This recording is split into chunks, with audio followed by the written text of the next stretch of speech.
একটা কিংবদন্তি হীরা, কয়েক দশক ধরে সিল করা একটা ভল্ট, আর এক রাজকীয় রহস্য যা হয়তো এই মুহূর্তে আমাদের সামনেই খুলতে চলেছে। চলুন ডুব দেওয়া যাক এই অসাধারণ গল্পের গভীরে। তো প্রশ্নটা কি, ঢাকার একটা ব্যাংকের ভল্টে কি আসলেই এক কিংবদন্তি হীরা আটকে আছে? এই একটা প্রশ্নের মধ্যেই কিন্তু লুকিয়ে আছে ইতিহাস, ঐতিহ্য আর এক বিরাট রহস্য। আর হঠাৎ করে এই পুরনো রহস্যটা আবার কেন আলোচনায় আসলো, তাই না?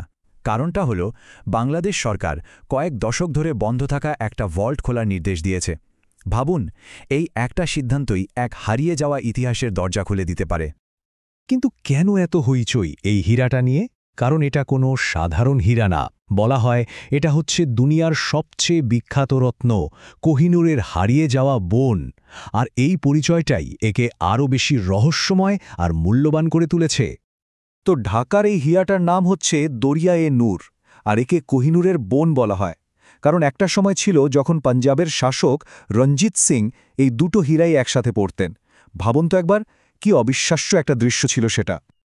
আচ্ছা, তাহলে চলুন এই হীরাটার অবিশ্বাস্য জার্নিটা একবার দেখে আসি। কিভাবে এটা একজন রাজার পাগড়ে থেকে সোজা এক ব্যাংকের ভল্টে এসে পৌঁছালো, সেই গল্পটাই এখন আমরা দেখব। দেখুন, এর যাত্রাপথটা কিন্তু বেশ নাটকীয়।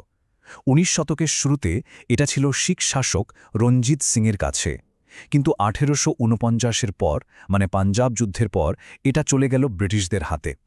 সেখান থেকে প্রায় ১৮৫২ সালের দিকে কলকাতার এক নিলামে এটা কিনে নিলেন ঢাকার প্রথম নবাব খাজা আলিমুল্লাহ। ব্যাস, হীরাটার নতুন ঠিকানা হল ঢাকা। কিন্তু গল্পটা এখানেই শেষ না। ১৯০৮ সালে আবার এটাকে ব্রিটিশ সরকারের কাছে বন্ধক রাখতে হয়েছিল। আচ্ছা, এই যে এত কথা হচ্ছে হীরাটা নিয়ে, এটা দেখতে কেমন ছিল? ঐতিহাসিক বর্ণনা থেকে যা জানা যায় সেটা হলো এটা ছিল আয়তাকার, আর এর আসল পাথরটাকে ঘিরে ছিল আরও ৭ কি ৮টা ছোট ছোট হীরা। মানে এর সৌন্দর্য যে কি ছিল তা শুধু কল্পনা করা যায়।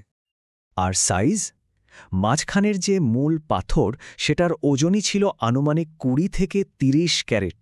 বুঝতেই পারছেন এর দামটা ঠিক কোন পর্যায়ে ছিল। এবার আসা যাক গল্পের সবচেয়ে নাটকীয় অংশে। কিভাবে এই মহামূল্যবান রত্নটা নবাব পরিবারের হাত থেকে বেরিয়ে গেল, আর এর ভাগ্যটা চিরদিনের জন্য একরকম সিল হয়ে গেল। সালটা ছিল ১৯০৮।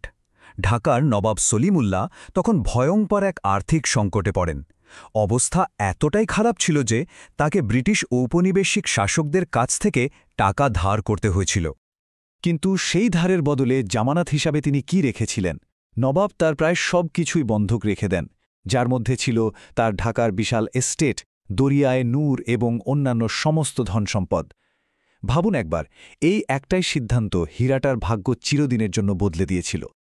তো বন্ধক তো রাখা হলো, তারপর থেকে আজকের এই সিল করা ভল্ট পর্যন্ত মাঝখানের সময়টাতে ঠিক কি হলো, চলুন সেই যোগসূত্রটা খোঁজার চেষ্টা করি। এই হীরাটাকে শেষবারের মতো নিশ্চিতভাবে দেখা গিয়েছিল যখন এটাকে বাংলাদেশের রাষ্ট্রীয় সোনালী ব্যাংকের একটা ভল্টে রাখা হয়। আর তারপর থেকে এটা একেবারে উধাও, মানে সাধারণ মানুষের চোখের আড়ালে চলে যায়, আর আস্তে আস্তে একটা কিংবদন্তিতে পরিণত হয়। আচ্ছা, এবার আবার বর্তমানে ফেরা যাক।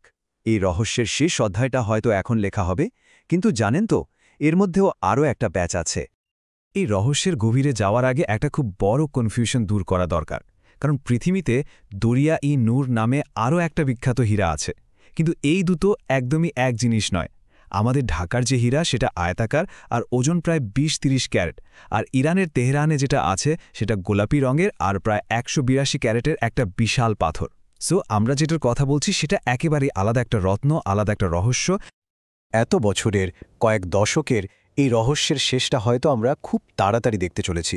কারণ সেই ঐতিহাসিক ভল্টটা এখন খোলার অপেক্ষায়। উত্তেজনা কিন্তু বেড়েই চলেছে।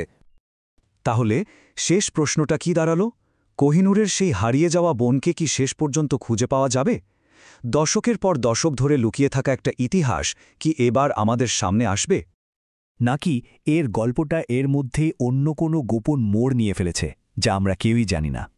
হয়তো ভল্ট খুললেই আমরা উত্তরটা পেয়ে যাব, অথবা পাবো একেবারে নতুন এক রহস্যের খোঁজ।